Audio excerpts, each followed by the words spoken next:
Sir বেরিয়ে যাচ্ছে, বেরিয়ে যাচ্ছে, বেরিয়ে যাচ্ছে। বাড়িতে ছিলাম না, আমি এসে হ্যাঁ সেটা তো বস্তা লাগবে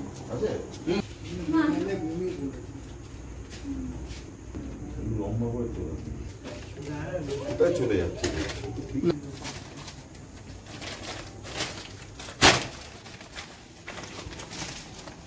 এরকম করে করলে সুবিধা।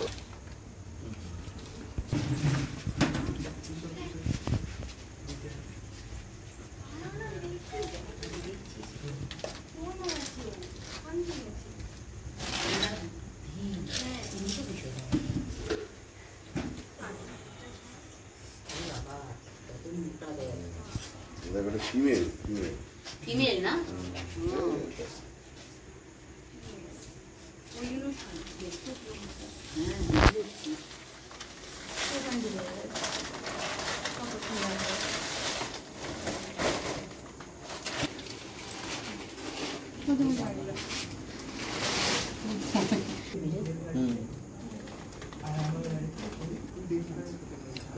সাউথ মালডাঙ্গা বাঙালি শীতলা মন্দির। আমার মেনলি বাড়ি হচ্ছিল রায়বাজার মেরি পার্কের কাছাকাছি। তো সেখান থেকেই দাদার নাম্বার পাওয়া, দাদারও বাড়ি কাছাকাছি ওখানে, সেই সূত্রে নাম্বার পাওয়াতে হঠাৎ করে সন্ধ্যাবেলায় এদের বাড়িতে আমি আসাতে দেখলাম যে হঠাৎ করে ঢুকেছে, মানে আমি এসেছি তখন এরা লাইট জ্বালিয়ে যেতে গেছে, তখন দেখছি এরকম ঢুকেছে। তো দেখাতে আমি বললাম যে সেই জন্য আমি দাদাকে সেই মুহূর্তে ফোন করলাম, যাতে এটা মারা তো আমাদের উচিত নয় বা আমরা মারতে চাইও না কিছু। এবং এমনিও দাদার অনেক ভিডিও দেখেছি যে রেস্কিউ করে বড় কিছু, সেই হিসাবে চেনা পরিচিত। তো আমি সেখান থেকে নাম্বারটা নিয়ে আমি সেই জন্য দাদাকে ফোন করলাম, এটা যাতে ঠিকঠাক জায়গা মতো পড়ে, কারণ এখানে থাকবে কে মেরে ফেলবে না কি করবে সেটা আমরাও চাই না, জিনিসটা যাতে ঠিকঠাকভাবে ঠিক জায়গায় যায় সেটার জন্যই যোগাযোগ করা আছে।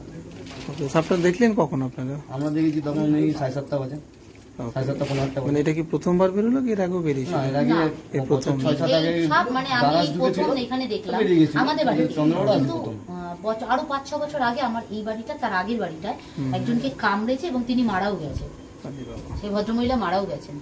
আর আমি আমাদের বাড়িতে মানে এই প্রথম দেখলাম এই সাপ। এখন আপনারা মোটামুটি ঠিকঠাক? হ্যাঁ, শান্তি, আশ্বস্ত হয়েছে। ঠিক আছে, আমি তো ভয়ে বেরোতেই পারছিলাম না। ভালো। এবার রান্না ফান্না হবে বাড়িতে? হ্যাঁ, রান্না কিছুই করিনি, বেড়াতে গেছিলাম আমি আজকেই বাড়ি। এরা এসেছে 5-7টা না বাড়িতে ঢুকেছে, আমি ঢুকেছে, তারপরে আমি জামাকাপড় ভেজাবো বলে জল দেখছি, হঠাৎ করে আমাকে বলছে সাপ বলতে, তবে টর্চ মেরে তো দেখছি তখন বলছি কি সাপ বুঝে, এর আগে তোমাকে এখানে একটা দেখেছিলাম সাপ ধরতে, সেই ভিডিওটা আমার কাছে ছিল, আমি তখন মানে তারা নাম্বারটা পেয়েছি দিয়ে তাই জন্য আপনাকে ফোন করলাম।